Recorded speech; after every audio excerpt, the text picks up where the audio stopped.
Voila! Finally done! The most exhausting part of moving mansion was having to rearrange my Birkin collection. But at least my walk-in closet is bigger than my last one, so now I need to pick out the perfect outfit for school tomorrow. First impressions are crucial. This is my favorite fit at the moment, but let's get a second opinion. Mom, Dad, what do you think? Wellstone High's new Queen Bees incoming! Adele, there you are. I bought you a few new items. Ooh, goody. I love surprises. What is this? Mom, are these for the maids? Honey Pie, it appears that well-off residents in this neighborhood have been targeted by a dangerous robbers gang. For your safety, you'd better tone down your outfits, at least until they catch the thieves. I know it's not ideal, but safety first. Come on, Pumpkin, isn't this shirt adorable? No, it's not. I'm not being seen dead in that rag. My parents were probably just exaggerating. Let's see. It seems some girl had her Hermes bag stolen, another her Cartier bracelet, and some guy his Rolex. No, I couldn't let some crooks take my precious babies.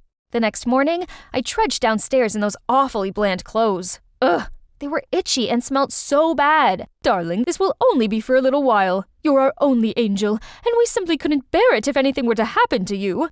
Fine. Where's my chauffeur?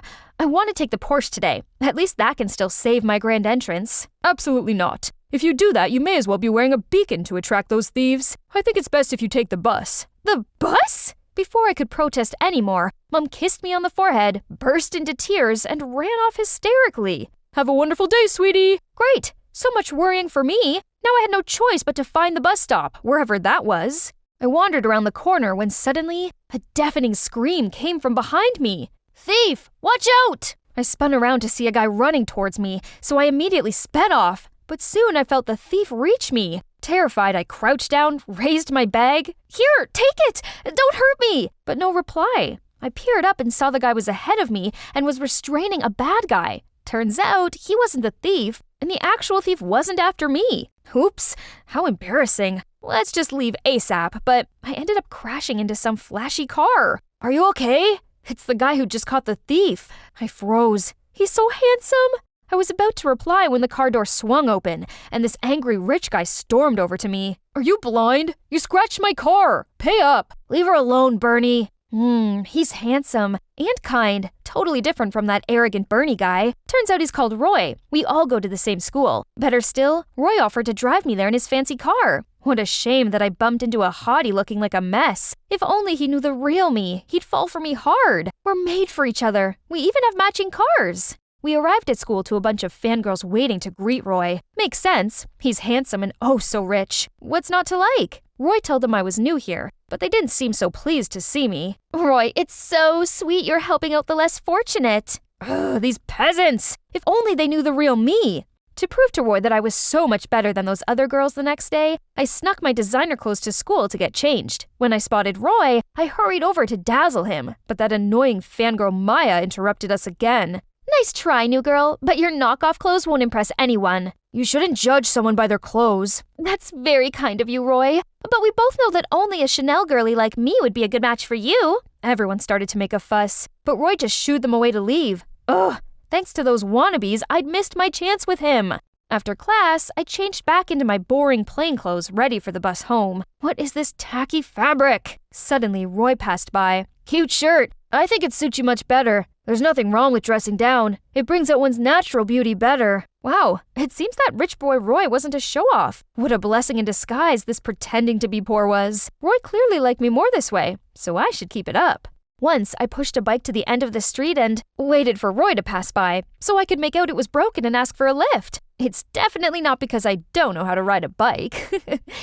Over the next few days, I clung to Roy. I told him how I didn't know anyone at school yet, or where anything was, as an excuse to get him to take me to the canteen. But look at the food. Really? Are we supposed to eat this? Oh, we've never gotten to eat stuff like this at home. Looks yummy! Luckily, Roy felt sorry for me even more and just caringly explained the menu. The next day, I brought in my own lunchbox with Roy's favorite, mac and cheese, which obviously was made by my chef, but he doesn't need to know that. He clearly enjoyed it, but then commented, Adele, you shouldn't waste your money and effort on me like that. Please just spend it on yourself instead.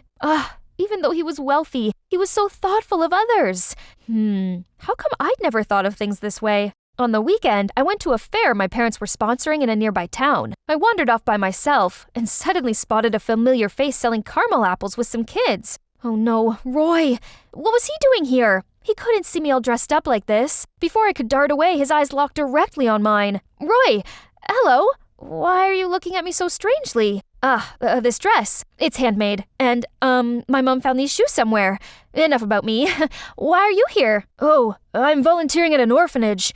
The kids, they're the ones that grew these apples. Oh my God, could this guy be any cuter? Even though he's loaded, he's so down to earth and humble, and he wants to make a difference. I really have to learn a lot from him. Later, I took the bus back to town with Roy. We continued chatting even after stepping off the bus, but then this convertible pulled up alongside us. Ugh, it was Bernie and Maya. Oh no, don't let her drag you down like that, baby. Where's your Rolls Royce? What's this? Isn't this Chanel's archive? Adele, are you? Yeah, right? This is a fake one. Now, please, leave. I grabbed Roy's arm and pulled him the opposite way. Adele, are you okay discrediting your image in front of Bernie like that? I mean, he's popular and rich. Everyone wants to impress him. I'm not that kind of social climber. He's such a conceited, bossy jerk. Unlike you. Roy seemed touched by my words, as he invited me to go to the grape farm with him next weekend. Okay, so I thought Roy had invited me here for some relaxation and fresh air. I didn't expect to be made to carry out tasks.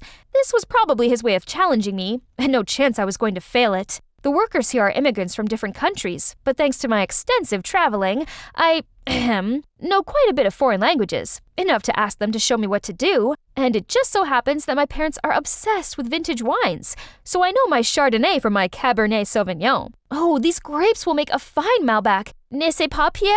Oh, I taught myself different languages and watched various documentaries to improve my skill set. It's nothing. Later, Roy needed to re-roof the barn, so he climbed up a ladder while I stayed below and passed him tools. But the ladder began to wobble, and he screamed at me to jump back. But instead, I stayed there and held out my arms to catch him. Are you okay? That was dangerous. Why didn't you step away? I couldn't watch you get hurt. Also, to have you falling for me would be everything I ever wanted. We rested in the corner, and that's when Roy told me that he liked me. I think you're one of a kind, but I don't want there to be secrets between us. I like you too, and that's true. We should have zero secrets. So, I want to come clean. My family's actually rich. Super rich. I'm sorry for not letting you know sooner. What about you, Roy? Do you have any secrets? Actually, my parents own this farm. Only the workers don't know about this, so please don't tell them. Aw, humble Roy. He's really the sweetest. He was also very understanding about the reason why I had to hide my true background. Finally, the gang leader of the robberies was caught. Things seemed to be back to normal, and this meant I could publicly go back to being me again. Everyone looked at me with different eyes. Only, Roy didn't seem all that impressed. When I invited him to my favorite restaurant, he told me he didn't like those stuffy places. Plus, he had too much work at the farm. I really wanted to go on a proper date with Roy, but I suppose just being with him was enough. So I agreed to help him out at the farm. As we waited for my chauffeur to pick us up, someone leaped out of a bush and snatched my gold necklace. As I gripped my bare neck in shock, Roy darted after them and grabbed it back. I noticed the robber say something to Roy before he fled. I later asked Roy about it, but he just shrugged it off. The next day at school, a woman in tatty clothes ran in, saying she urgently needed to find her son. When she saw Roy, she rushed towards him. "Oh, here you are! I thought something happened to you! Someone told me you were in trouble!" Everyone began chattering. "Roy, you're wealthy. Why don't you buy your mom some nice clothes?" He looked dumbfounded, then muttered, "I'm not rich. I lied." "What? Why? You always said money didn't matter, but you live in this facade?" Roy avoided my eyes, mumbled out a sorry, then led his mom outside. So this whole time, I didn't know who he truly was? Feeling hurt and deceived, I screamed out that it was over between us. My heart was cracked into two. This was horrible. Then I arrived home to see my parents frantic. Someone had sent them a threatening letter saying, "I will come when you least expect it and take what I want." My parents were terrified that something bad would happen to me, so they hired bodyguards to protect me. The next day, a whole squad showed up, and to my utter shock, amongst them was Roy. "What are you doing here? What's your scheme?" I replied to the advert. "I didn't know it was for you. Please, Adele, I need this job.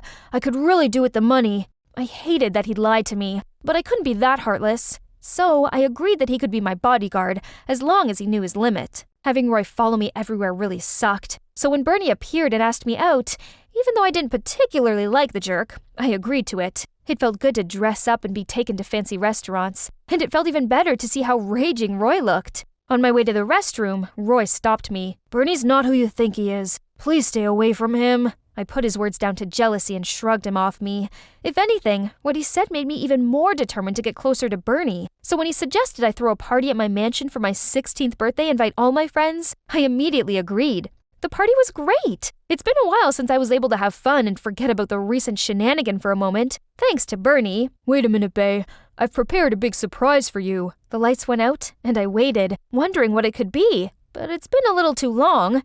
I called out for Bernie, but nothing. I didn't hear from Roy either. Realizing something was wrong, I found my way inside the house and was suddenly grabbed by someone. "Shh, let me show you something." He led me to the garage and I caught Bernie trying to start the supercar. Next to him was a bag full of priceless jewelry. "That was fast, but I didn't come here alone." "Yeah, but your teammates are already taken care of."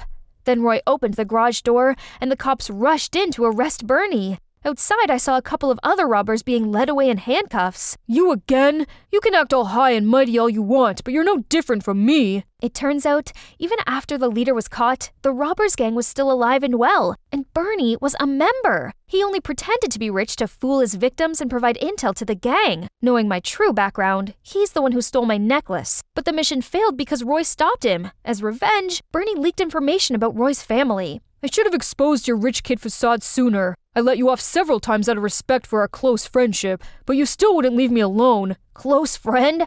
Who falsely accused me of theft then?" As he was being led away, I suddenly remembered something. "What about the letter? Why did you do such a stupid, unnecessary thing?" Bernie looked confused and insisted he didn't have time to write insignificant things like letters. "It was me. I wrote it. I knew Bernie wouldn't stop trying to steal from you, and I didn't want you to get hurt. So I sent the warning letter for your family to take cover." Roy walked off, but I went after him. "What about some accusation between you and Bernie? Is it the reason why you have to live a fake life?" Roy explained he and Bernie used to be close friends. Roy was always poor when Bernie's family was a little better off. Roy discovered that Bernie was involved in some petty thefts, so Roy tried to make him stop, but he only took revenge by accusing Roy. Although there was no specific evidence, due to his poor family background, people always assumed that he'd done it. So when Roy transferred schools, he decided to pretend to be rich, so no one falsely accused him again. Oh, my poor Roy. Ugh, why is finding my balance so tricky? Ouch! Roy helped me up and checked I wasn't hurt. "You don't have to do this. Just live your life as comfortably as before." "Nope, I want to do this. This way I can cycle to see you whenever I want. A flashy car or fancy outfit doesn't change my value as a person, but working with you felt good. And you know what?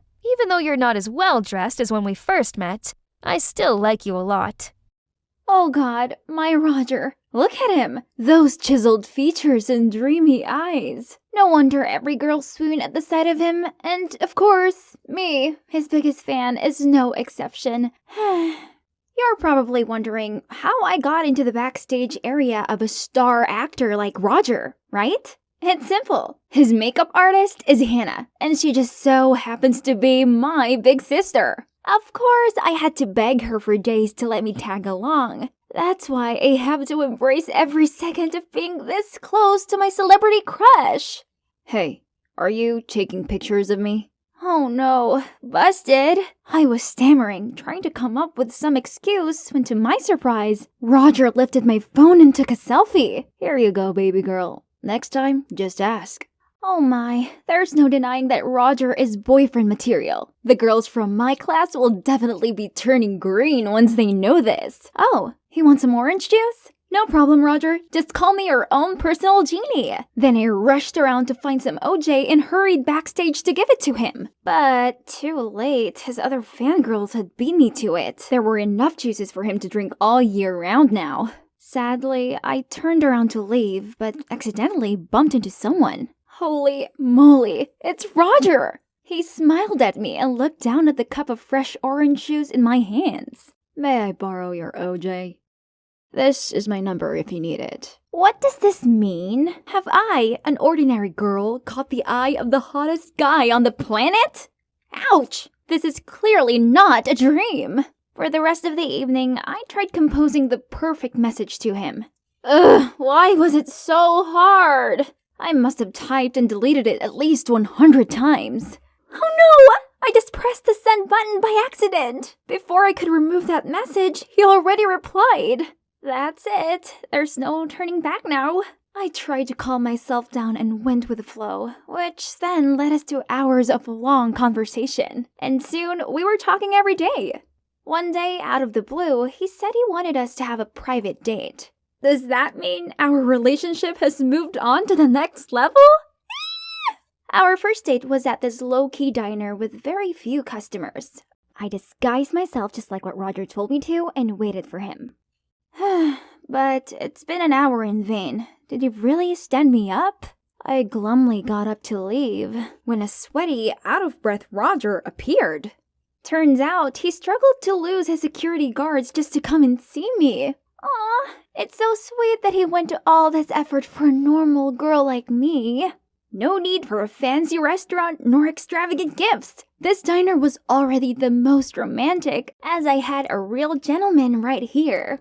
Don't wake me up from this dream ever. Then, before we parted, he gently put a daisy bracelet on my wrist. Dating in secret is pretty exciting, right, babe? Oh boy, this proved that I was no longer just a mere fangirl having a crush on her idol. Yep, we were officially dating in secret.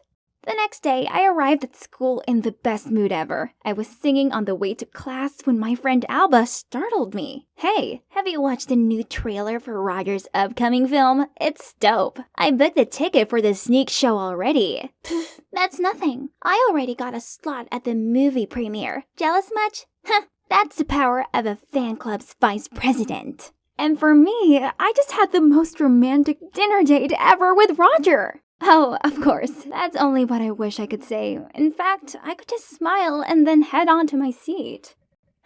Keeping this secret is driving me crazy. But I guess dating an idol comes with a price, and I don't mind paying for it my whole life. But okay, on top of all the secrecy, as y'all know, celebrities are always occupied, having no private time left. So we have to come up with inventive ways to get some alone time.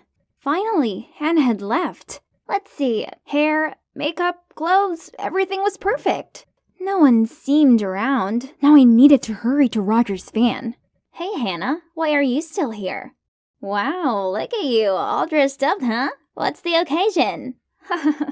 I just forgot my stuff. See ya. And then I rushed behind the vanity van. Phew, so close. It's a good thing I look a lot like my sister and have picked up some great makeup tips from her, so it's a piece of cake for me to pretend to be Hannah and sneak into the filming site. Let me see if you're my adorable Harper. While praising my excellent disguise, Roger suddenly went silent. Then he turned into a completely different person. His attitude changed. He pushed me away, poured his coffee onto his shoes, and started yelling at me. What on earth are you doing? Do you know how much these cost? Clean them!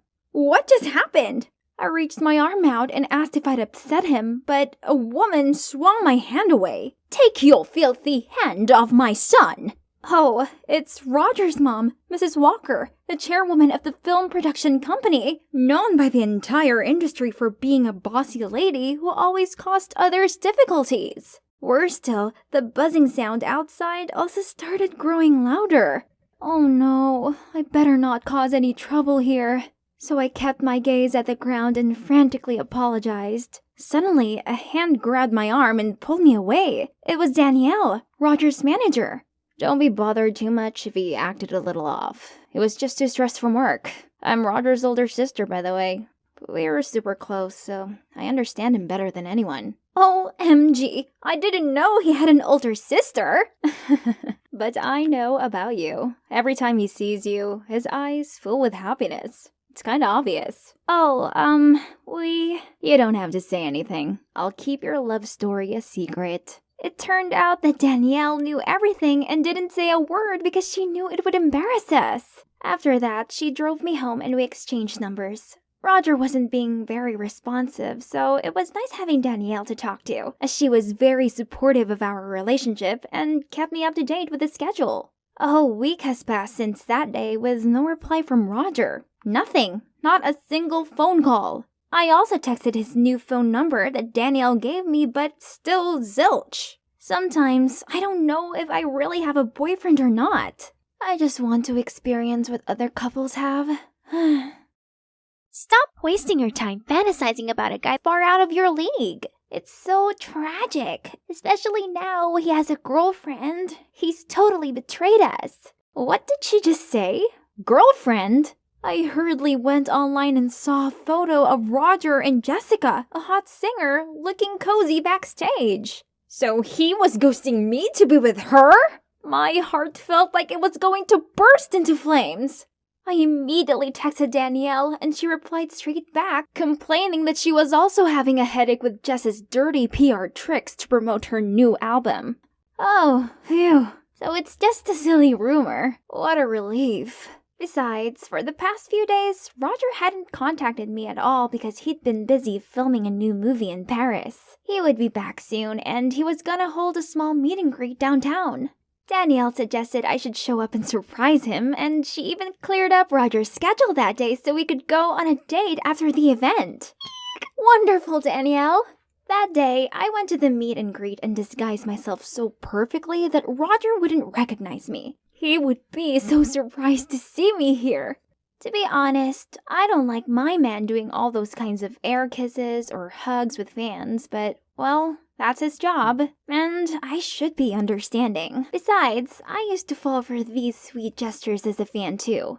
Roger, are any of these dating rumors true?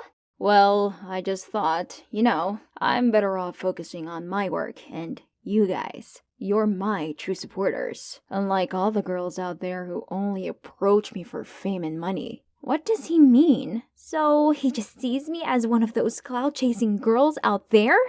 I seemed to be out of breath among the excited howls of his fans, and I couldn't stay here much longer. I was sobbing as I ran outside, thinking about how Roger actually thought of me, of us, all this time. Suddenly, a car stopped in front of me. It was Danielle. I know it's hard being in love with a celebrity, but from a fan's perspective, that's something they want to hear from him. Of course, he can't speak up about his real relationship, but you can. You mean there's nothing wrong with your love, and we have plenty of other ways to express it discreetly, right? What Danielle said got me thinking. Sophie teases me every day for dreaming about dating my idol, but this relationship is real, and I have the right to show off my love, right? So I posted my favorite picture from one of our dates on Instagram as a way to pour my heart out. The next morning, I woke up to see an angry text from Roger. Harper, why did you break our promise? Why did you disclose our relationship? Things are a mess now. Underneath, it was the link to a tweet along with the title, Young actor Roger is suspected of dating someone 10 years his senior. Oh, no. How did they find my photo that quickly? And worse, they must have mistaken the person in the picture to be my sister, Hannah. Well, at least my sister is on vacation, so she hasn't found out about this yet. I must fix this before she comes back, or else she's gonna kill me. I tried to contact both Roger and Danielle, but got no response. What to do? Roger is having a press conference for his new movie. I'll go there and talk to him directly. I used Hannah's pass card to rush backstage in the hope Roger would be there, but wait, there's only Mrs. Walker and her staff. You better clean up this scandal immediately. Don't let it affect the conference. So annoying. That makeup artist must be using some tricks to take advantage of Roger. Now she will know what it's like to have her career ruined. Oh no, I can't let that happen. Please don't do this. It's not Hannah in the picture. It was me, her sister. Roger and I are in love. I never said I loved you, so stop making a fool of yourself. Sorry, Mom. I was just playing around with her because I was bored. Let me handle this. What? I thought he was different. Turns out he's just another jerk who uses fame to flirt with girls. We're over! I shouted, then sprinted out of there. For days after that, more Twitter videos were posted from Roger's alleged staff claiming he was arrogant and rude. It serves him right, I guess. However, I began to wonder about the fact that there weren't a lot of people there at those moments. Who could have been the one taking those videos? Suddenly, a Twitter notification popped up and brought me back to reality. Wait, it's that account, isn't it? The fans were still furious with Roger. Scrolling through the articles about him, I saw a bunch of comments telling everyone to cancel him.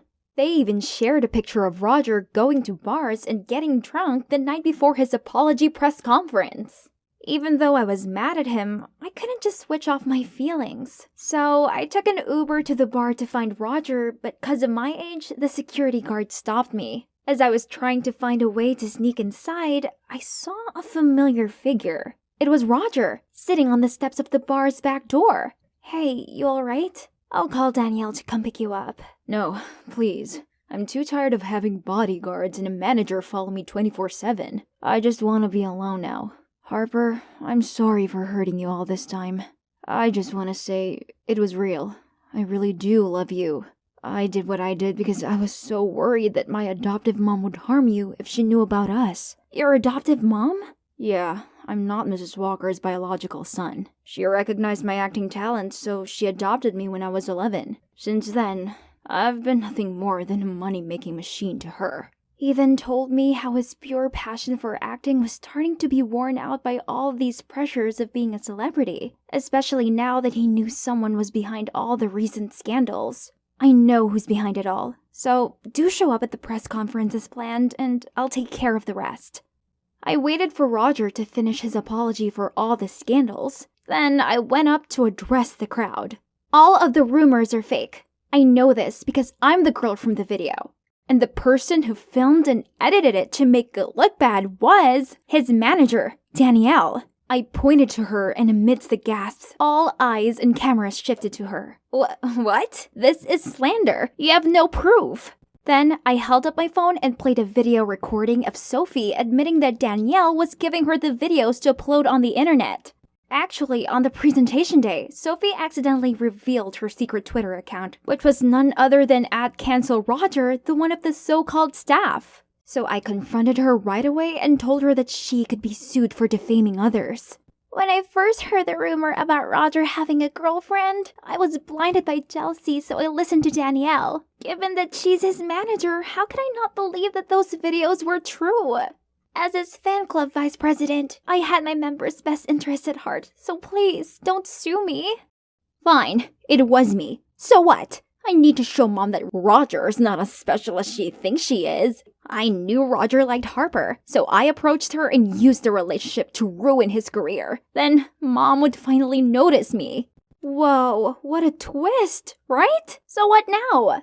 Well, Mrs. Walker and Danielle's true intentions were exposed for all to see. This cleared Roger of all the scandals, and his fans are all back together to support him again. He has a new manager now, and they have no problem with him publicly dating me. Oh, and as for Hannah, arriving back from her trip to discover she'd been dating one of her celebrity clients didn't go down too well with her. But it's not all bad, since she now has loads of bookings after this scandal. So if anything, she has me to thank for being more in demand than ever. Hi, my name's Kat, which is short for Catherine, but only my mom calls me that. My dad's Indian, and my mom's American. They met back when he was working over here. Then they fell in love, got married, and had me. Unfortunately, it didn't work out, and they split up before I was born. In India, when you marry, it's meant to be for life. But still, my parents got divorced, so the reason for that must have been really serious. So serious that till this day, I still don't know. Every time I asked about it, my parents would just ignore me and change the subject. Anyway, I've always lived with my mom, but my dad lives close by. Most kids from broken homes hate not having both parents around all the time, but this never bothered me. Don't get me wrong, I love my dad and all, but I guess I couldn't miss what I didn't know. Besides, I had far bigger problems to deal with. Okay, so don't laugh, hear me out. I'm a tomboy, a fact which my mom hates. Yep, I detest wearing skirts and dresses, or anything girly and sparkly. Yuck! Give me basketball shorts and a baggy t-shirt any day.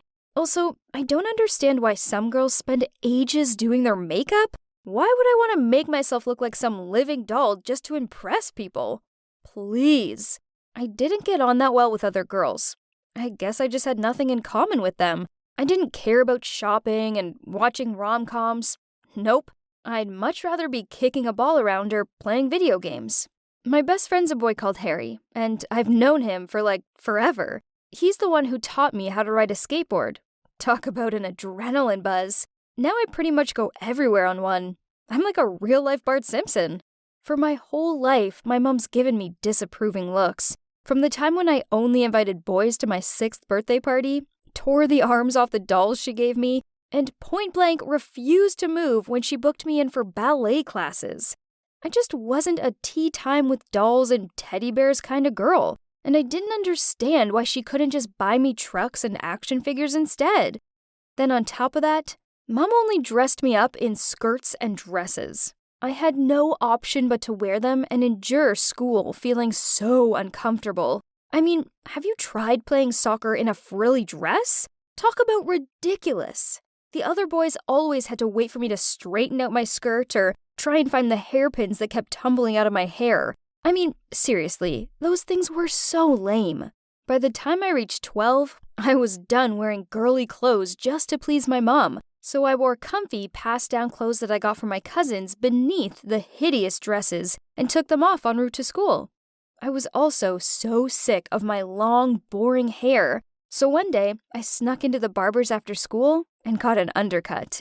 Then one evening, I was chilling on the couch when Mom pointed at my hair and in a horrified voice said, "Catherine, what have you done to yourself?" I hadn't realized the way I was lying meant some of my undercut was on show.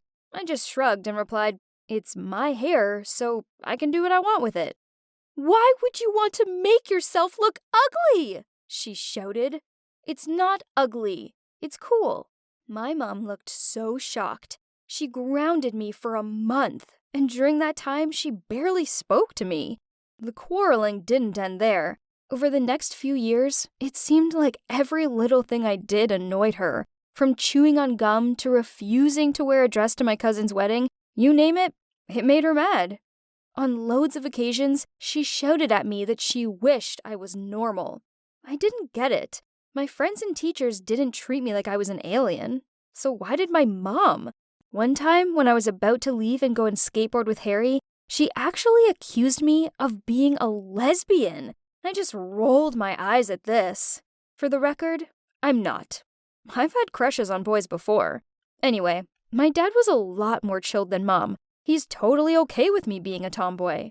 One time, he even sent me a gift box with this really cool sports jersey and shorts in it. I stuck it in my wardrobe to hide it from Mom, but she still managed to find it and threw it all in the trash. As I questioned her why she did that, she replied, "If you want to live like a boy that much, you should move in with your dad." This made me so mad, so I packed a bag and went to Dad's place. He was bugged out by what my mom had done, but still, he told me I should forgive her and that I couldn't live here for good with him, as he couldn't be home all the time and take care of me like Mom did. Yeah, right. More like he knew Mom would never let this happen. It's like she hated me, but she still wanted me around so she had someone to moan at. I stayed with Dad for a few days until he had to go on a business trip. Then I had to reluctantly go home, though I was still kind of sulky at my mom. Then came the bombshell as I just arrived home. Mom sat me down and told me that she was dating some new guy called Max. Wow. I knew Mom and I weren't close, but I had no idea she'd been dating some new dude. "We're planning the wedding, and of course I want you to be my bridesmaid, but you'll have to wear a dress." What? She'd known the guy for 5 minutes, and now she was marrying him? "Yeah, whatever," I replied. My mom looked surprised. "That's all? You seriously have no problem with this?" I got up and walked upstairs to my room while saying, "Yeah, Mom, I'm okay with it. I support you doing what you like, not like you who always scolds me for my preferences." I could sense my mom being flustered without looking back. Ha! I'd won this round. So, Max moved in with his teenage daughter, Taylor, who's a year younger than me and goes to the same school. Talk about a Barbie. All she seems to be is a mass of shiny blonde hair and pink everything. Like, seriously, her rucksack, bed covers, curtains, even her phone's pink. But it's fine. everyone has their own taste, so, whatever. Actually, it turns out that this new addition to the family wasn't as bad as I thought. Max is an okay guy who never looks down on me or comments on my tomboy ways. And about my mom, her focus towards me decreased. I was basically invisible to her, now she had Taylor around. You think I'd be mad jealous, huh? Actually, no. Not at all. I was glad of the peace. But then Mom started comparing me to that brat, saying how I should be more like her as we were both girls, but I acted like a little demon. What? Taylor was so pathetic. She screamed when she saw a roach in the kitchen and refused to get down from the worktop until it had been removed. Don't even get me started on how she acted like she couldn't reach the top shelves in the school's library, so other boys had to help her. Ugh, sickening. Then things got heated when Taylor stormed into my room and asked me to come down for dinner.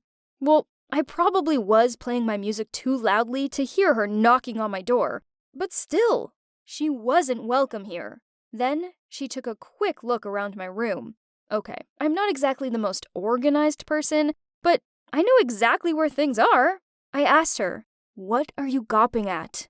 "Nothing," she bluffed. "Hey, why don't we go to the mall tomorrow? Let's go buy something cute.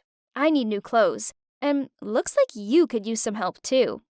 "I'm good, thanks. Crop tops aren't really my style. I'm not that much of a tryhard."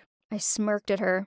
"Oh, please. You wish you were like me. Look at yourself. You have the sense of fashion of a 5-year-old boy. That's so childish. Who wears cargo pants anymore? Beats being a flamboyant ugly duckling who hides behind a zillion layers of pink glitter and foundation. Well, at least this ugly duckling will soon become a swan. But you're stuck being a nobody forever.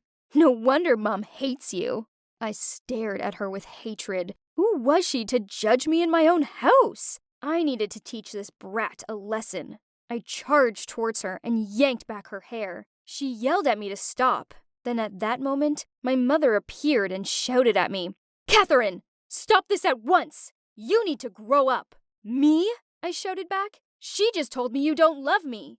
"Well, she has a point. No one could love someone who acts like this. Look in the mirror. Taylor only said what we're all thinking. You're 17 already, for God's sakes. Grow up a little and give me a break." What was Mom saying? She was taking the side of some random girl that only just moved in over her actual daughter? Great. There's zero use fighting with these close-minded morons. I let go of Taylor and pushed her and my mom out of my room, screaming at them, "Fine! You two go and live happily ever after in your pink, fake, girly world." Then I slammed the door in their dumb faces. I was so done with them. I was so done with everything. Hey, it's me, Kat. I'm back to fill you in on the next part of my drama-filled life. So, me and my mom have never got on that well. She hates my tomboy ways and wishes I was a girl. So when her new fiancé Max moved in with his Barbie doll daughter Taylor, well, my mom instantly loved her more than me. During an argument, she even told me that she couldn't love someone like me and that I should grow up. How could my mom say that to my face? And especially in front of that little brat Taylor. I was so angry that I shut myself in my room that night and skipped dinner. But then, around 3 a.m., my stomach wouldn't quit growling, so I snuck down to the kitchen, and surprise, surprise, there was no leftover food for me at all. Great. Clearly, they didn't view me as a part of this family anymore, and wanted me to starve to death. I couldn't fall back asleep after that, so as soon as the sun came up, I called my best friend Harry up early. He answered the phone half asleep. "What?" I told him to rise and shine, as I needed saving from my nightmare of a home life. Oh, and I also told him to bring food. He muttered out "Yeah, fine." At least leaving early meant I wouldn't have to face Mom and Taylor. As soon as I got into Harry's car, he threw me a sandwich and asked what was wrong. And I told him how Taylor's basically Nightmare Barbie. He grinned at me. "Yeah? What'd she do? Steal all your food?" Trust him to make a joke out of my distress. Anyways, I told him everything that had happened while munching on the sandwich. He replied, "Come on, Kat. Like you're gonna let some 16-year-old get the better of you? How about I come over after school and suss out the situation?" I'll fight off this kid for you." I jokingly replied, "Okay, I guess that might help keep the peace, as for some reason my mom seems to like you." So Harry came around, and naturally, my mom was all over him, telling him how handsome he is and demanding he stay for dinner. Talk about cringe! Then I had to listen to Mom telling him how she didn't understand me and how he should talk some sense into me. Hello? I was still in the room. Then Taylor arrived home all shiny-haired and girly. I swear my mom's face lit up just by seeing her. And worse still, so did Harry's. Ugh! Oh, Harry, have you met Taylor? Kat's sister. She goes to the same school as you guys. Hi, Taylor. I've definitely seen you around, but I didn't know you were Kat's sister. She wouldn't tell me. He elbowed me while being all smiley to her. In that whiny voice of hers, Taylor replied, "Nice to meet you, Harry. Are you Kat's boyfriend?" We all burst out laughing. Then my mom chimed in, "Honey, I wish, but no. Your sister seems to be allergic to love. But you two would make a lovely couple." What on earth? They both laughed, and Harry replied, "I'd love to, but such a pretty girl like Taylor wouldn't lay an eye on me." Great. Thanks, Harry. As if Taylor isn't big-headed enough. I slyly kicked Harry's leg and gave him a dirty look. After dinner, me and Harry went to play video games in my room. As soon as I closed the door, he told me that Taylor seemed all right. Was he blinded by her Barbie looks or something? I was so mad that I slammed down my game's controller and told him he sucked. Ugh! Why did everyone treat me like such a joke? So, what if I didn't dress up girly? I still had feelings. They knew nothing about me. I actually had a huge crush on this boy at school called Garrett. He was on the boys' soccer team, and he was so talented. I totally swooned out loud when he scored 3 goals in a row. I usually didn't like jocks. As a member of the girls' soccer team, our teams often trained together, and I had to put up with them showing off to impress girls, while in reality, they couldn't actually play, and they skipped practice all the time to go partying. Garrett was different. He totally shined amongst those useless guys. I took the initiative to talk to him. Turns out, Garrett and I had loads in common. We instantly clicked and talked non-stop about soccer, skateboarding, and other stuff. Okay, so there was one problem. He seemed to be interested in the cheerleader type of girl. Once he even admitted his celebrity crush was Selena Gomez. Yeah, I know. She's as girly as you can get. That got me thinking a lot. I definitely wouldn't change who I was, but maybe a little makeover wouldn't hurt, right? I told Harry about it, and he just told me it was stupid, and he wasn't really supportive, which was strange for him, but whatever. So Harry worked evenings and weekends at the burger joint in the mall. I knew it was just so he could check out the girls going into the clothes shop opposite. I knew if I was going to win Garrett's heart, then I'd need to change my style, so I started visiting Harry more often at work. I'd sit there munching on free fries while watching the girly girls shop, so I could get the gist of the in trends and stuff. Then I stole my mom's lip gloss and some glittery eyeshadow and put it on for school. I even started wearing this plaid purple skirt Mom bought for me. I mean, at least it was sort of edgy, right? Though I had nothing other than my collection of oversized tees to go with it, but whatever. It was girly enough. OMG. Wearing a skirt is hard work. I couldn't run as fast or jump up to grab something off the top shelf. I also kept on forgetting I was wearing a skirt and sitting with my legs apart. Oops. My plan was working though, as Garrett started sitting with me and Harry at lunch. Oh, and one time when I was struggling to run in a skirt, he passed me his jacket to tie around my waist. It gets even better. He invited me to his soccer team party. OMG! Talk about hitting the jackpot. This meant he liked me, right? That was it. I decided that the party will be my grand finale. I'd get a total makeover and confess my feelings to him while there. Finally, the day of the party arrived, so I put my awesome plan into action. Okay, so Mom's lousy makeup just wasn't cutting it, so I went into the drugstore and used up the testers. I even packed a pair of Mom's high heels with me. Now all I needed was a dress. Obviously, I wasn't going to buy one for keeps. No, I'd wear them for the party and return it the next day. All of my spying taught me one thing. Floral print was the in thing right now, so I bought this flowy floral dress in my size and went to the mall restrooms to try it on, so I had more privacy. I put the high heels on and zipped up the dress, but it seemed a little tight. Jeez, talk about tiring. I could barely reach the zipper on my back. After, 5 minutes of struggling, I was impatient and used up all of my force to pull it up. Done. Finally! But, uh-oh. My hair was stuck in between the zipper. Ugh, stupid long hair. I began to panic. I was completely stuck. Harry was on shift in the burger joint, so I sent him an emergency message. He sent me 5 crying with laughter emojis back, but he also said he'd be straight over. I couldn't expect him to come into the girls' restrooms, so I had to try and walk out into the mall foyer. My hair was stuck, so I had my face up to the sky and every step was shaky due to the high heels. My 2 arms went straight out to navigate since I couldn't properly see the way. I must have looked like a zombie. People were whispering and laughing. It flustered me, and I tripped. The laughters were even louder now, and I couldn't even get up. I laid there in a weird position, feeling so helpless as anger and embarrassment filled me up. Thank God I heard a familiar voice. "Kat, are you okay?" Harry to the rescue. Finally! He shooed everyone away, took the heels off my feet, and helped me get up. Then he said, "Oh my God, Kat, what have you done? Seriously, why are you making a fool of yourself just because of some jock? You've lost yourself, Kat." He kept on grumbling as he tried to fix the zipper.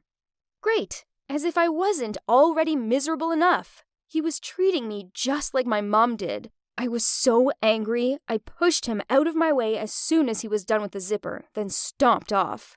I was so mad. I washed all of the makeup off my face, changed back to my normal clothes, and went home. No more party or whatever. I was done. As soon as I reached home, I ran straight to my room and saw a brand new dress on my bed. What? I never wanted to see one of those evil things again. I grabbed the dress and stormed downstairs and started screaming at Mom. "I won't wear this. I hate it.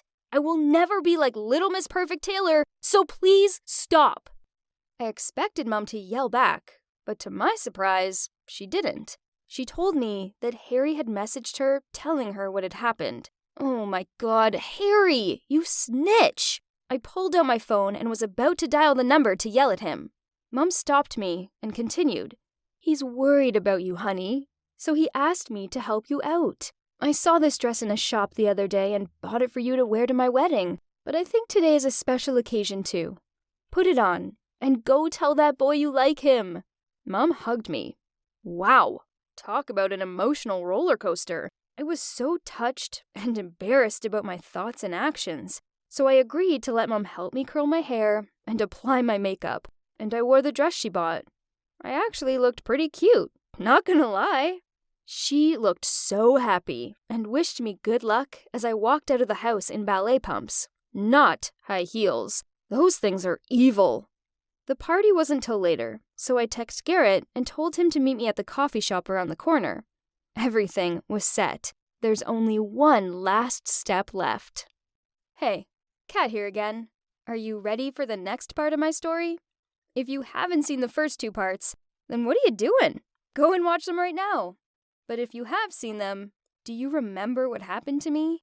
I'm a tomboy, a fact which my mom hates.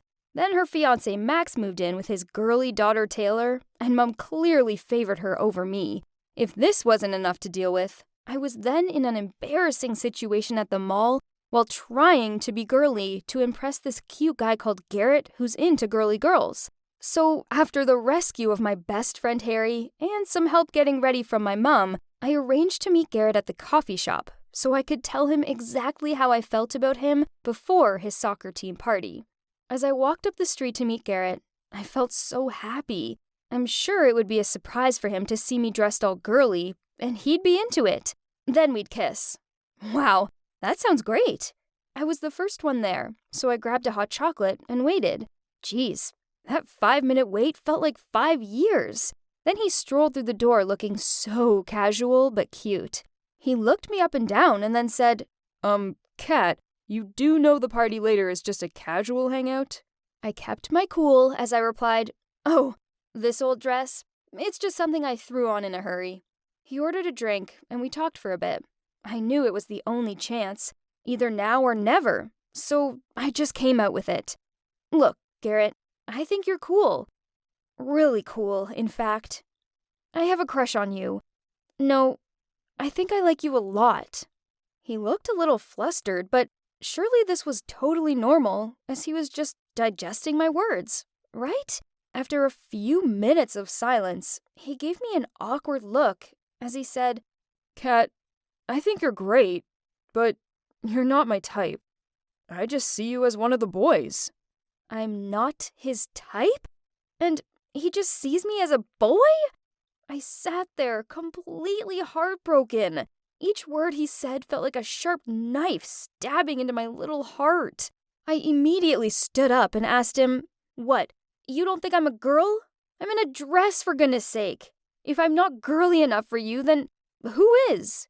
He seemed a bit confused by my question, then reluctantly replied, I'm into gentle girls who need me to protect. Like Taylor, for example. She's your sister, right? Could you help me and Taylor become a couple?" What? Not only did he have the cheek to publicly reject me, but now he was admitting to me that he liked that Barbie doll? I yelled at him. "You have to be kidding me. Out of all the girls in the world, you like Taylor?" Then I stormed out of there, relieved that I'd worn ballet pumps over evil high heels. I arrived home to the smell of freshly baked scones. Then I saw my mom and Taylor baking together in the kitchen. I wasn't in the mood for cooking with Barbie hour, so I slammed the door shut and stomped up to my room. My mom appeared and shouted up the stairs to me, "Hey, honey, how was your date? Why are you back so early?" Seriously, it was pretty clear from my door slamming that it hadn't gone well. Why did she feel the need to humiliate me in front of Taylor, of all people? Get real, Mom. I'm clearly upset. But then, what do you know? You only care about your shiny new daughter, Taylor.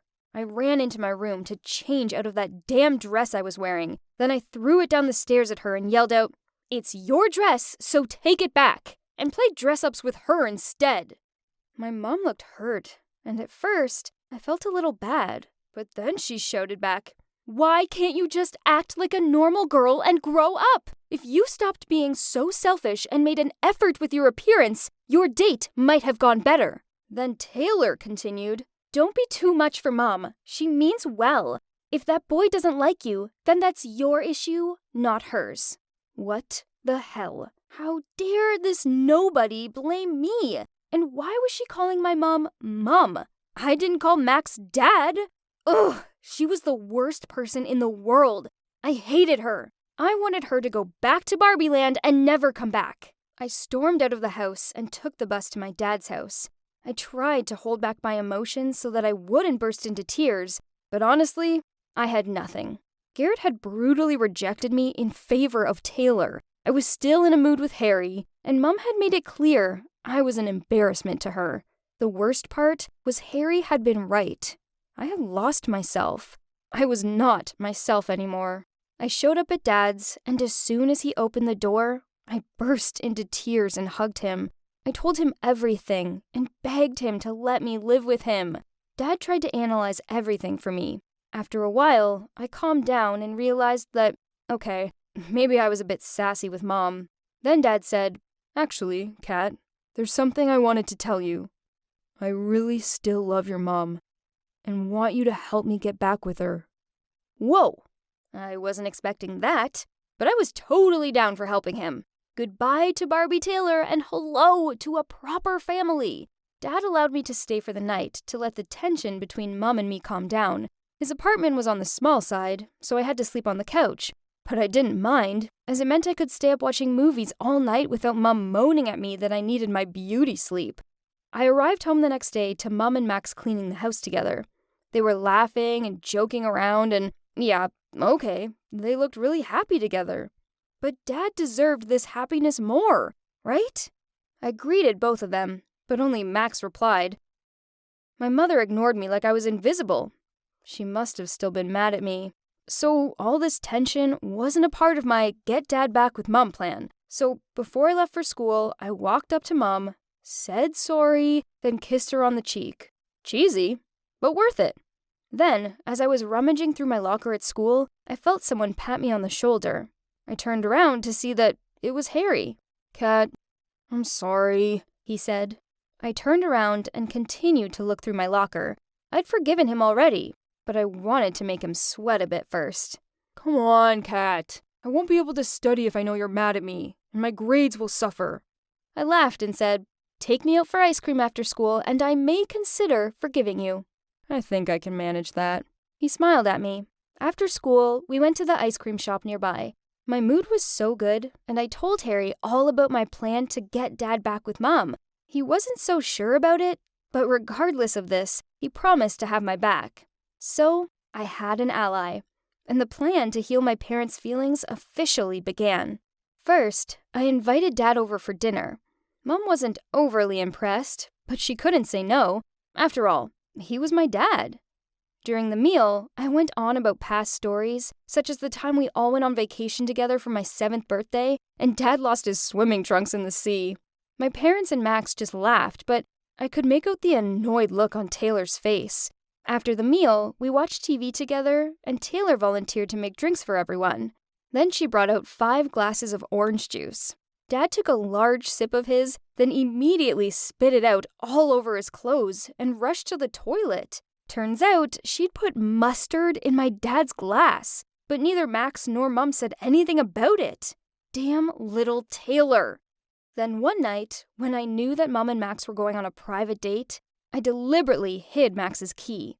By the time they found them in the plant pot 2 hours later, they'd missed their time slot. Talk about success. Another day, my mom suggested going on a picnic, so I immediately called Harry and my dad and invited them to join. Then, while we were in the park waiting for Harry to show up, I saw Garrett walking over, hand in hand, with Taylor. Talk about awkward. Garrett couldn't even meet my eye, and I just wanted the ground to swallow me up. Mom asked them how long they'd been together. She said 2 weeks, so I did the math. OMG. That meant they got together on the day I confessed my feelings towards him. Whatever. I was so over Garrett. Although I have to admit, I was relieved when I saw Harry walking over with a basket full of my favorite foods. Taylor kept asking Garrett to feed her. Ew. It was so awkward. When Harry saw me staring at the couple with bullet-like eyes, he so quickly passed me a slice of chocolate cake. A while later, I asked Harry to help me take some photos. Then I quickly dragged Dad and Mom to take family pictures. I could see Dad was enjoying standing next to her, and I heard him tell her that she looked beautiful. Good one, Dad. Only Taylor wasn't having any of it. She immediately led Max over and pushed me out of the way so he could stand next to Mom. I stood next to Taylor, and before Harry counted to 3, I flipped Taylor's hair and deliberately stood over her. She glared at me. But I'm on top of the world, sucker! Anyway, I felt so good after that picnic, and I even thought that the day when Dad returned home would be soon. But a few days later during dinner, Mom and Max went on about what starters they wanted at their wedding. What? She still wanted to marry Max? So what about my dad? I immediately showed my annoyance, skipped my half-eaten meal, and stormed up to my room. I sat in my room, looked back at the picnic photos, and thought about my next plan. Then, I heard a knock on the door. It was Max. "Kat, I have something important to tell you," he said with a sad voice. Uh-oh, this couldn't be good. Could it? Hey, Kat here. Again. I hope you're not bored of me yet. As if. Anyway, here's a recap of the last part of my story so far. In the last episode, I confessed my feelings to my crush, Garrett, but he rejected me because I was not girly enough for him. To make it even worse, he said he liked Taylor and wanted me to help them become a couple. I couldn't believe it. I was so furious that I argued with my mom. Then I came to my dad's house, and that's when my dad asked me to help him get back with Mom. Apparently, I jumped at the chance and immediately put my healing family relationships plan into action. But suddenly, Max said that he wanted to tell me something important. So, okay, he led me out to the garden. I followed him and kept wondering what he wanted to talk to me about. Did he know I wanted to split him and my mom up, and he was going to scold me for it? No way! As soon as we sat down, I asked him immediately, "What's the matter?" He just smiled. "I wanted to chat with you, so that we could understand each other better." I gave him a doubtful look. Why did he suddenly care about me? Jeez, this was so awkward. Then Max said, "Kat, I know that you want your parents to get back together."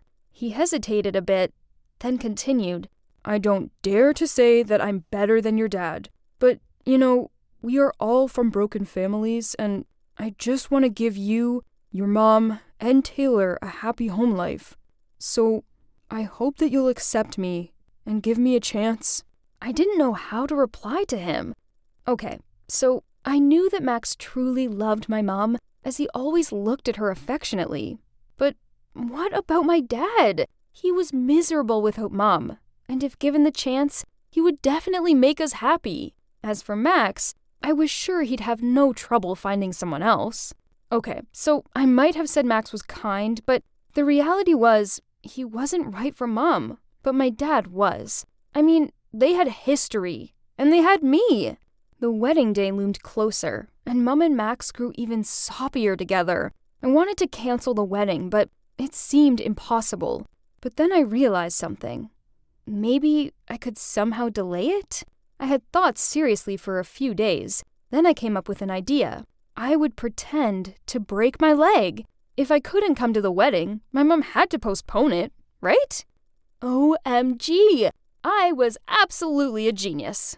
I immediately messaged Harry and told him about my bright idea for my Get Dad Back with Mom plan. Naturally, he replied I was bonkers, but he agreed to help me. He even told me how that could work, as his cousin was a doctor and he would definitely help us. Awesome! However, to make this plan work, first of all, I had to appear helpful so Mom wouldn't suss me out. So I kept asking her about the wedding preparations and said that she could tell me if she needed help. At first, she was quite surprised, but then she looked so happy and satisfied. Maybe Mom thought that her beloved daughter had finally grown up. That day, after school, I put the plan into action. Of course, with the help of Harry's doctor cousin. His cousin was really helpful. After bandaging my leg, he even gave me advice on how to walk, like I had really broken it. Then Harry took me home. When seeing me, my mom was totally terrified. She kept asking us what had happened. Harry lied that during a game of soccer, I'd tried to steal the ball and fallen awkwardly on my leg. I hadn't wanted to worry them, so he'd taken me to his cousin's clinic. I'd fractured it, and it would take me about 4 weeks to recover. His story was so real that I almost believed it myself. He was absolutely the best comrade in my life. After that, Mom spent more time taking care of me and wasn't as strict as before. Honestly, it was great. However, I really missed practice, and lying on my bed all day wasn't as fun as it sounded. My bedroom was on the 2nd floor, so my mom always brought me food so that I didn't need to go downstairs. One day, after lunch, I was so bored that I decided to go over to my desk to pick up my laptop and play some music. While I was standing and swinging to the rhythm, my mom came in with a plate of fruit in her hand. I was so surprised, but I immediately leaned on the desk and said, "Ay." She rushed to help me and asked what I was doing. In my most pitiful voice, I said, "Mom, I wanted to practice walking for your big day, but my leg just hurts so much, and I'm not sure I'll be able to cope with the wedding." She stroked my hair and said, "It's okay, honey. Harry will come with you to the wedding and help you out." I leaned on her and sobbed. I can't do it. You see, Taylor will look like a princess, and I'll look like an Egyptian mummy. I wish there was some way the wedding could be delayed for a bit. My voice was smaller, and my eyes filled with false tears. Oh my God, forget soccer. I needed to join the drama club. The next day, she came into my room with Max, and she told me that they had some big news. We can't contemplate getting married without you there, so we've decided to postpone the wedding until your leg is better. OMG. I'm a genius! But I tried not to look too excited. As soon as they left my room, I messaged Dad and told him the amazing news. Then I told him that I'd given him more time, but he needed to up his game. After that, Dad dropped in all the time, with the excuse that he wanted to check on me. But the problem was that Max was always around, so Dad couldn't have any private time with Mom. Cue the next step of my plan. I told my mom that I wanted to move down to Taylor's bedroom as her room was on the first floor, so I could walk around the house and get some fresh air. She agreed Taylor and I could switch rooms. But I begged again. No way! Taylor stole my crush, and now she's gonna live in my room? It's too much to even think about.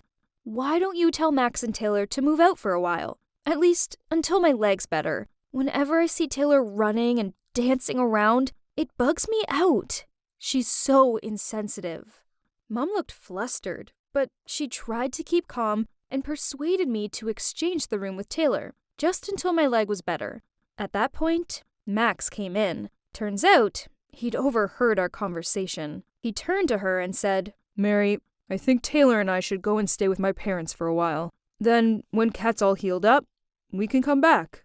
Mom's eyes filled up with tears, and I did feel a little bad, but when I saw him kiss her on the top of the head, I just felt annoyed.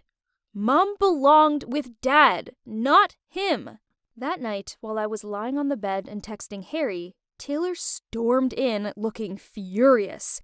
I took my eyes off the phone, smirked, and said, "Oh, it's nice of you to take time out of packing to visit me." She yelled at me, "Stop being so selfish and stop this! Because of you, the wedding has been delayed, and now you're kicking us out? Newsflash, this is my home too, Kat. The world doesn't just revolve around you." I stared at her. OMG. Why couldn't she just shut up and leave already? I told her, "You can stay here, but first, you need to break up with Garrett." She was furious and ran out without saying anything. Finally, Max and Taylor moved out. Plus, Harry told me that Taylor had broken up with Garrett. Oh my god, that feeble girl was so docile. Life was pretty awesome, but I couldn't wait to lose that itchy bandage. Dad popped by loads to take care of me.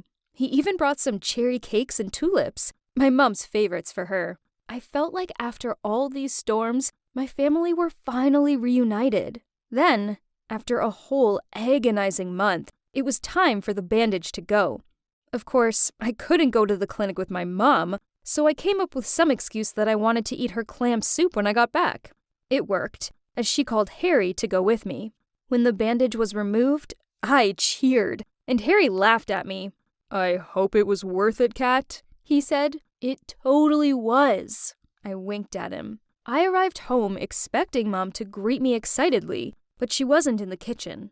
I heard voices coming from upstairs, so I stealthily put my ear against the door and heard Mom's voice. "We're over, Satya! How can you beg for me back after what you did?" Then I heard Dad reply, "I'm so sorry. It was all my fault. I should never have forced you to have an abortion just because the baby was a girl. But you know the pressures of having a son in India. Moreover, then there were your complications. You had one chance at having a baby. That's why I thought holding out for a son would be better. But that was the past. I've changed now. I love you and our daughter, and I just want to take care of you both." "Oh, please. You only support Kat dressing like a boy because you want her to be a boy. Please, stop bothering us and leave us alone." What? Turns out, Dad had never truly supported me. He just wanted to have a son? He was the one who didn't want me to exist in the world. All along, he was the villain, not Mom. I felt disgusted. I slumped in front of the door and couldn't believe what I was hearing. It felt like my whole life had been one big stinking lie. Hey, Kat here. I don't want to alarm you or anything, but this is the final part of my story. I hope you'll enjoy it. And here's a reminder of what's happened in the last part. You remember, my dad told me surprising news that he wanted to get back with Mom, and he needed my help, don't you? Of course, I jumped at the chance and immediately put my healing family relationships plan into action. I knew I had to somehow delay Mom's wedding to Max, so I pretended to break my leg.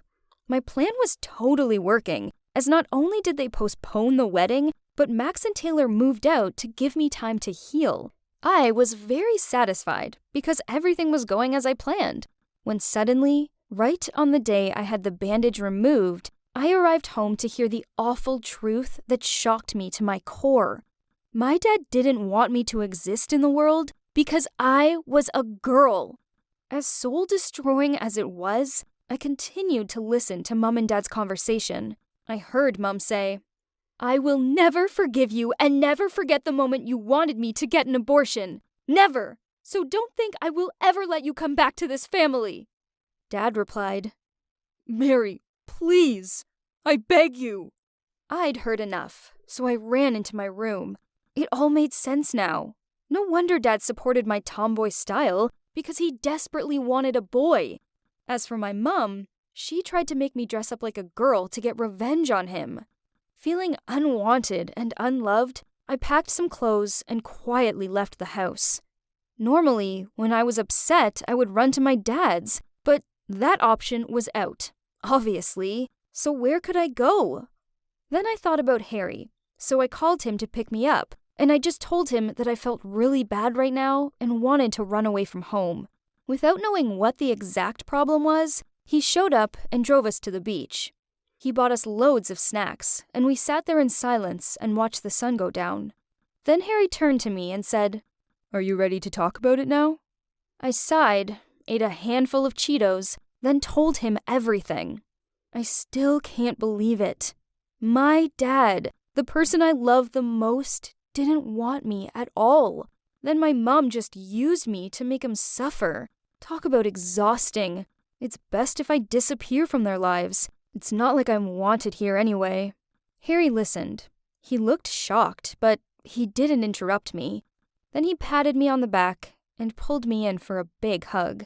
It was weird because we never usually showed each other that kind of affection, but it didn't feel strange at all. Instead, I felt safe next to him. At this vulnerable moment, he's the only person I still trusted. After a long silence, Harry turned to me and said, Who said you aren't wanted? I'm happy that you were born. I mean, meeting you is the best thing that ever happened to me. I've never met someone like you before. Kat, you're a brave and an amazing girl." My heart skipped a beat, and I felt my face turn bright red. I never knew that Harry thought of me like that. Then he touched my hand and said, "And there's something you should know. I really..." Oh my god, I didn't know why my heart was beating so fast. What's he gonna say? But then, his phone rang. It was my mum. She'd been looking for me for hours and was worried sick. When Harry told her I was with him, and I was fine, she sounded so relieved. I'm not a blubber. I cried and couldn't stop. I let Harry tell her where we were. When Mum arrived, she rushed over and hugged me. "Why didn't you tell me you were at the beach? I was so worried. Honey, don't you ever do that to me again." I hugged her and cried so loud, I didn't really know why I cried. Maybe because it was the first time we've ever properly hugged, and I could feel her love towards me. After we finally stopped crying, and trust me, it took a while, I told her that I knew the reason why she'd divorced Dad. She wiped off tears on my face and said, "Oh, sweetie, I kind of guessed you must have heard us fighting earlier. I'm so sorry about that. And now you know the reason why I was always so strict on you and wanted you to dress like a girl, to show your dad how amazing it is to have a daughter. But instead, you dress and behave like a boy, just like your father wanted. But Mom, you have to understand that I dress and behave like this because it's who I am. It's not because of Dad, not because of Harry, not because of anyone. If I change, it would mean that I don't live as my true self anymore. So, can you please let me be me, Mom? My mom smiled at me and replied, "Oh, of course, sweetie. I'm so sorry. I didn't know. It was so selfish of me. I was so focused on going against your father that I forgot about your feelings. Can you ever forgive me?" "Of course, Mom." And then we cried again. Since then, things with my mom have improved a lot, but there was still some unfinished business I had to handle. Firstly, I had to swallow my pride and apologize to Max and Taylor. Harry came with me for moral support. We all sat down, and I apologized for being a childish brat. "You're a good man, Max, and my mom truly loves you. I would be grateful if you and Taylor would be a part of this family.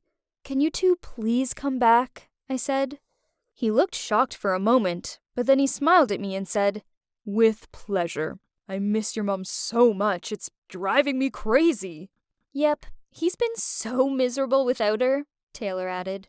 "I'm sorry to you too, Taylor. Do you need some help with packing?" I asked her. Taylor smiled at me and replied, "Sure, that'd be great."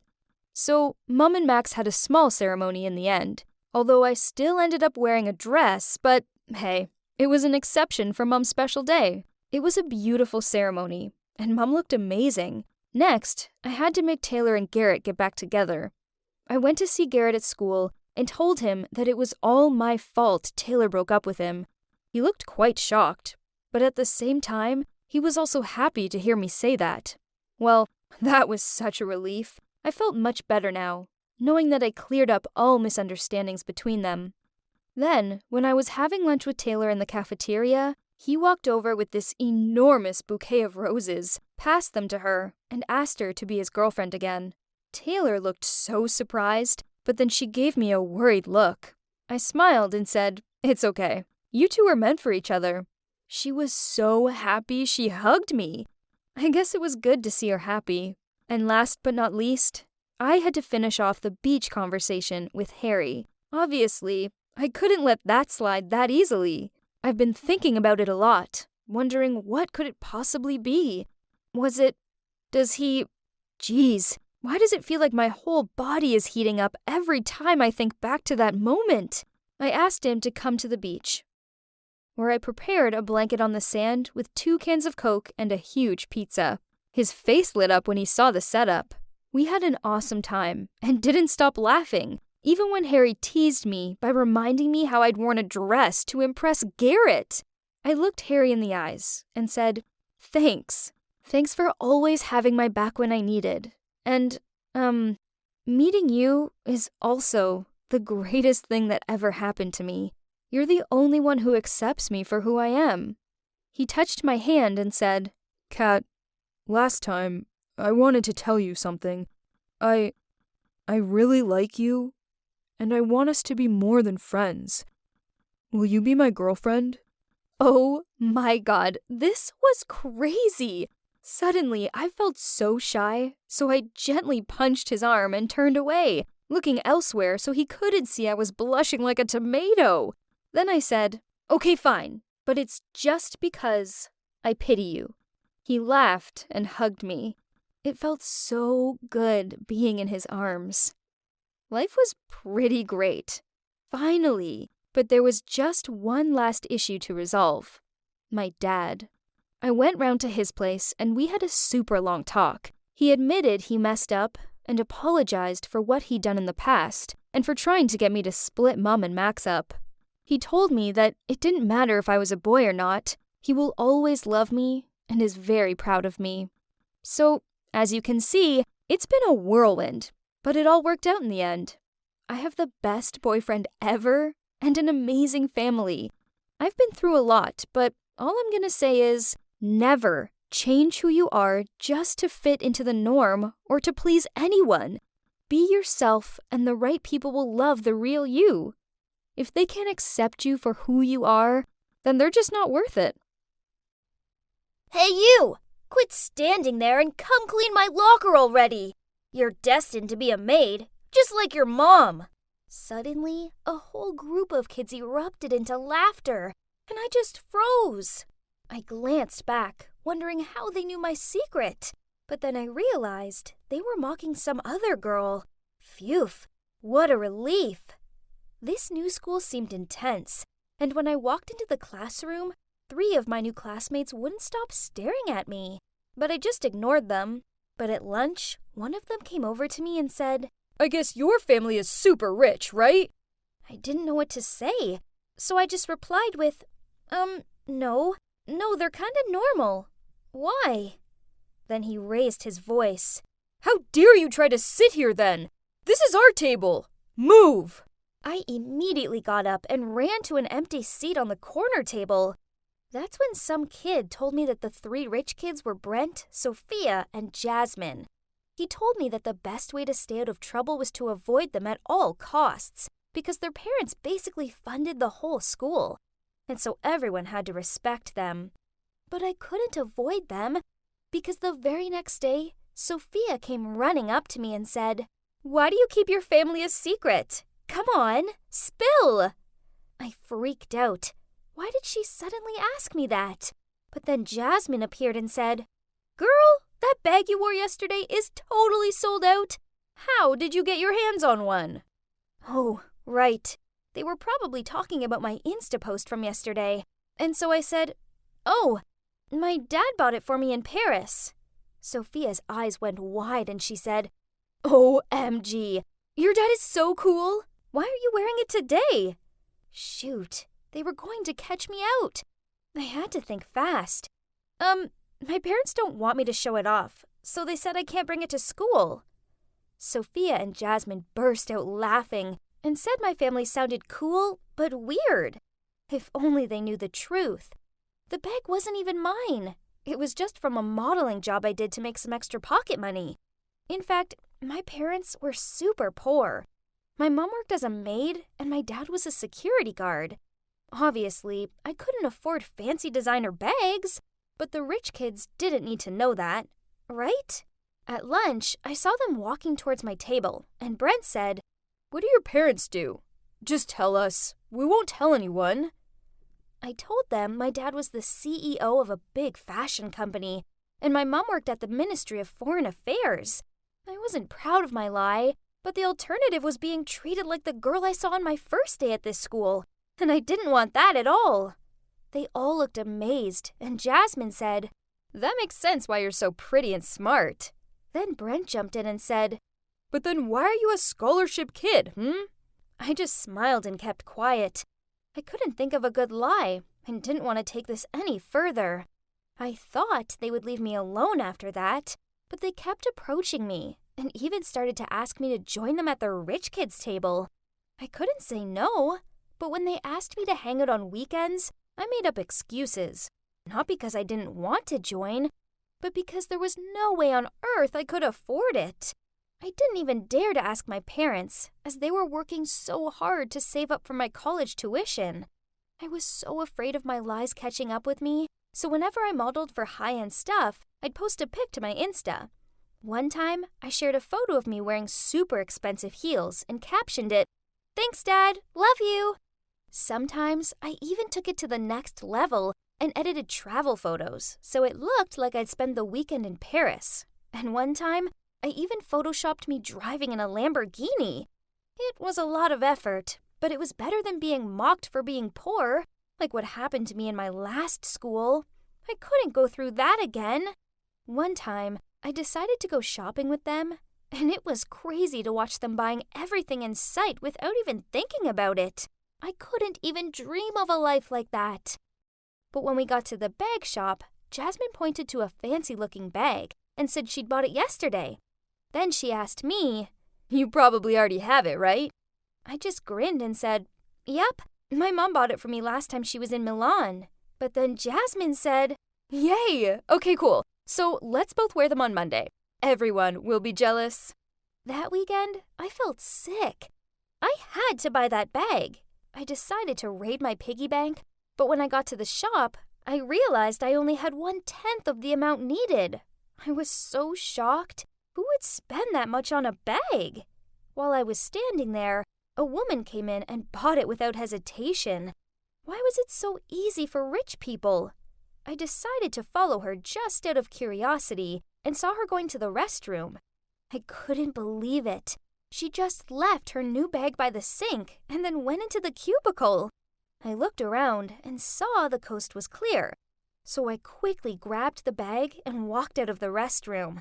I ignored the guilt about stealing it from her and headed home. All I could think about was what would happen if I walked up to school on Monday without the bag. But as soon as I reached my room, the regret was eating away at me. Would I go to jail if they find out? My parents would kill me. Well, Monday morning rolled around, and I proudly wore my new bag to school. Brent, Jasmine, and Sophia were so surprised and said I had the limited edition version, which was twice the price as the normal one. This made me feel even more guilty, but from the looks I got all day, it was worth it. Everyone saw me as one of the rich kids now. Soon it would be summer vacation, and Brent said he had a holiday house in Hawaii and suggested we all go for 1 week together. No way I could afford that. So I lied and said I had to go to Paris with my dad for an event. But then Jasmine said her parents were away, so we could have a party at her house instead that weekend. She suggested we dress up and said she couldn't wait to see my clothes I wore outside of school. Oh no, I was dreading this. Brent said he would pick me up at home and drive me there, but I told him to meet me at school instead, as my parents were so strict. Oh my gosh, all of this lying was making me feel exhausted. But no way could I let them see my dilapidated old house, especially as I'd lied and told them we lived in a villa with a pool and golf course. My lying was becoming a big problem. I mean, where would I get a dress from? I lay there worrying about it, and suddenly I heard my parents talking in their room. My mom was saying she'd finally saved enough to send me to college and asked my dad if he could deposit it in their bank tomorrow, as she had to work at some party. Then she said she'd been keeping it in her closet for safekeeping. I thought about it for a while. I mean, the money was for me anyways, right? So what harm would it do if I just took it now?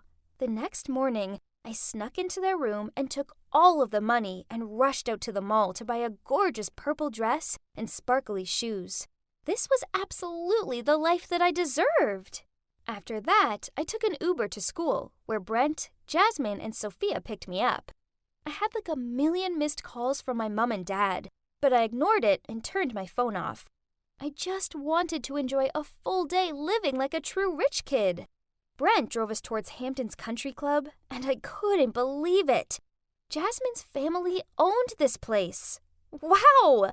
When we arrived, a valet came over, but Brent was so rude to him, he shouted at him and said, "Listen, buddy, this car cost $4 million.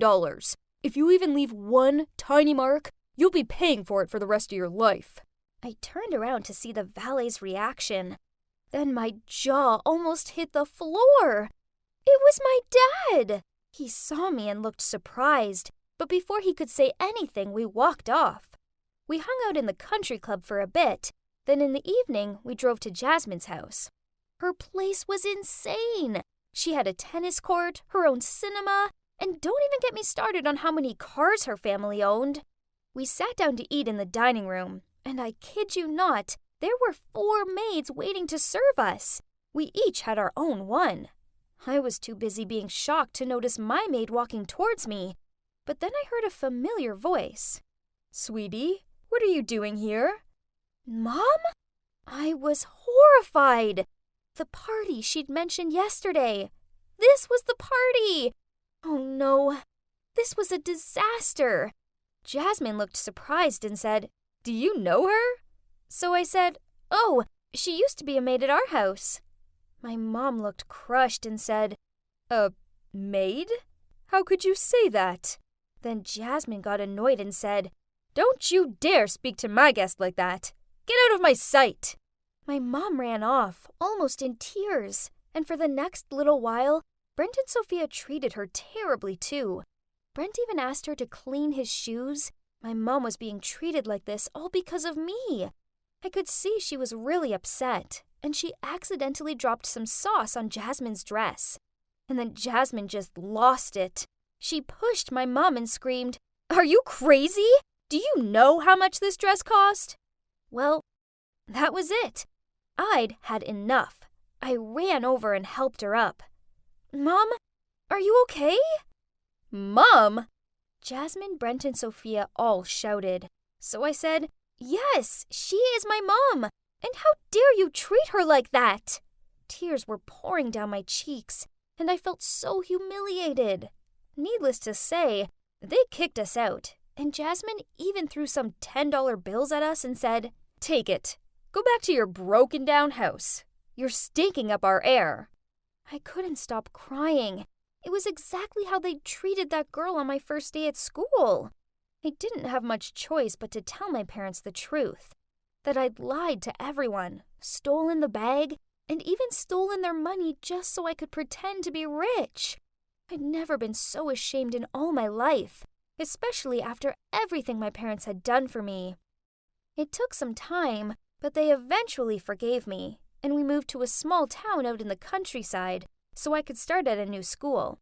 I never wanted to see those rich kids again. Now, I'm working hard to finish school and save enough money for college, and I've realized that being rich didn't even make me happy. My family might be poor, but they're the nicest people I've ever met. And you can't buy that in any designer shop.